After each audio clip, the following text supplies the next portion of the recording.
Um, yeah, I wanted to talk about dreams for a video.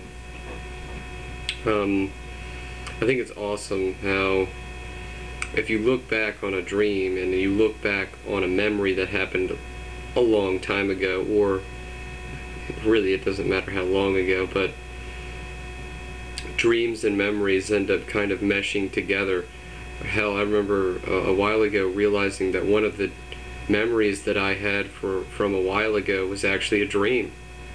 And it was just that, it was one of those kinds of dreams that was very vivid. And it impressed upon my mind that it was a memory, and it wasn't. It wasn't a memory, and I had to realize that it wasn't. And I have a couple of those kinds of dreams where I realized later on in my older life that they were actually dreams.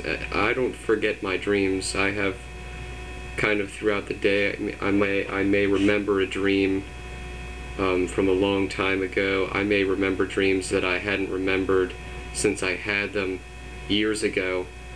They kind of stir in me, I guess you could say.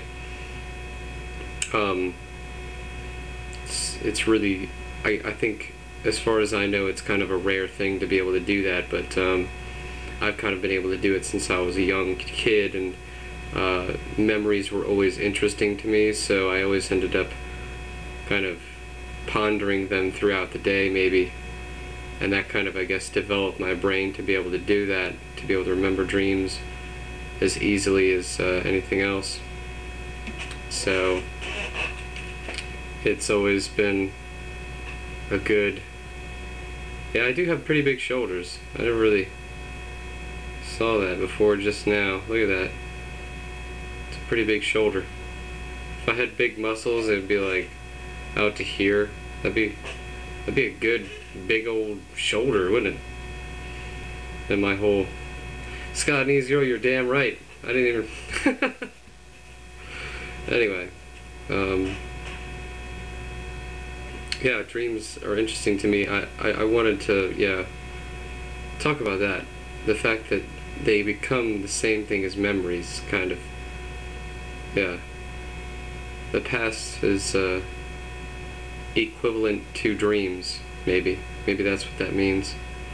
Another thing is the sum total of what you are can teach you the sum total of the universe. Because we are only a representation of the universe itself.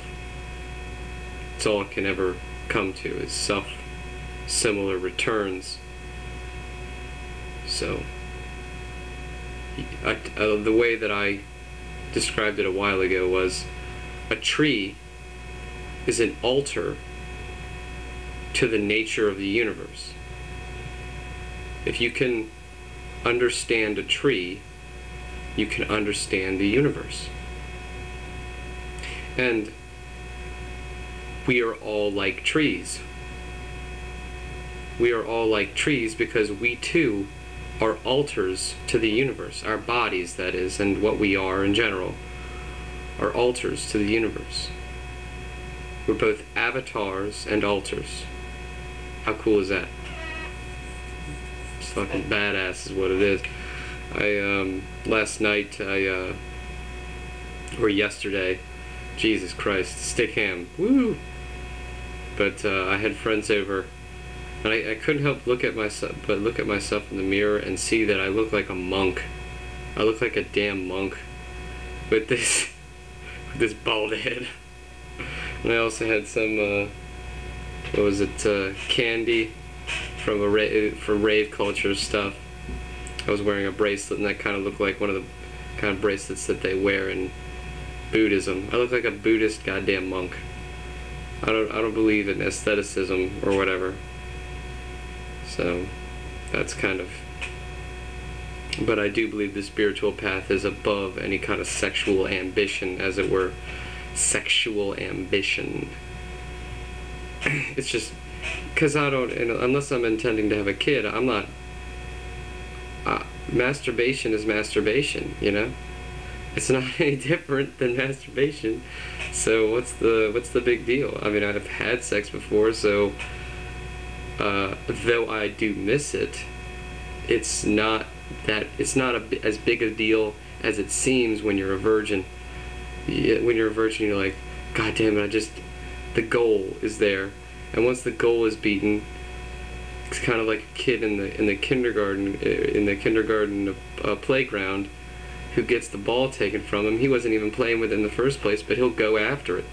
We're born having someone taken away or not having what we want, and then once we get it, we're like, I don't really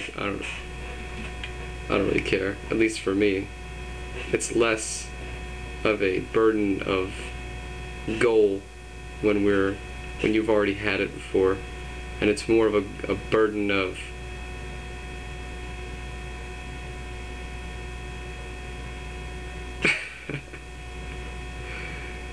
masturbation never gets old.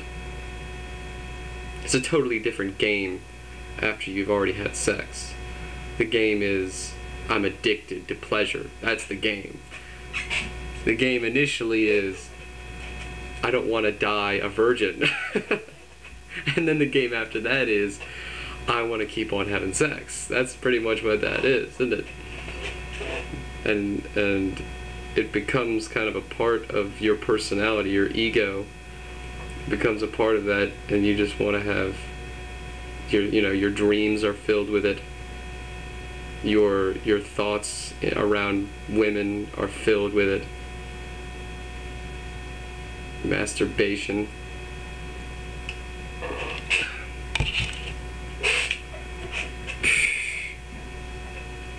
And then that becomes the whole culture. Krishnamurti, Jiddu Krishnamurti talked about how sex is a way of being free in a world where we are completely unfree, where we are completely suppressed. It is a way of being completely human in a moment. And if you feel that without sex already, there's no real drive for sex. There's no real compulsion there. So I guess that's how I feel about it. I don't know, but at the same time, sex is good. I mean, as a being, I haven't really even had sex in the perspective of me being a video game avatar. I wonder what that would be like, actually. That would probably be really interesting. It probably lends a little bit more physical control, as it were. I don't know. Maybe y'all should try it if you're all getting laid. Who knows? I will experience it vicariously through you if you talk about it. Anyway. Random post. I thought it was amusing that in Stickham I was accused of doing an ad hominem argument when I was talking about game theory. Interesting. The guy brings up game theory, and that's his basis for the entire world's setup is based upon game theory, and he is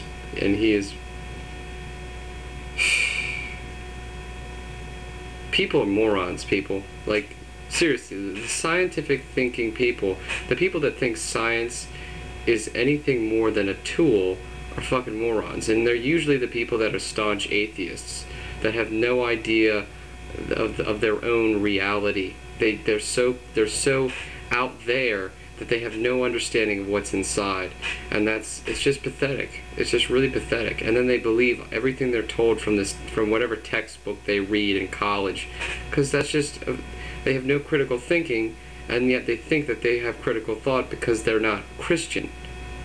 I mean, you'd have to be a retard to be a brainwashed Christian. But that doesn't make you smart if you're not one. It just means that you aren't a retard. That's pretty much all it means. And I don't mean retard in the whatever sense. I'm pretty sure you all know what I mean. They're just not one of us, one of us, one of us. Gaylord Fockers is what they all are. Gaylord Fockers.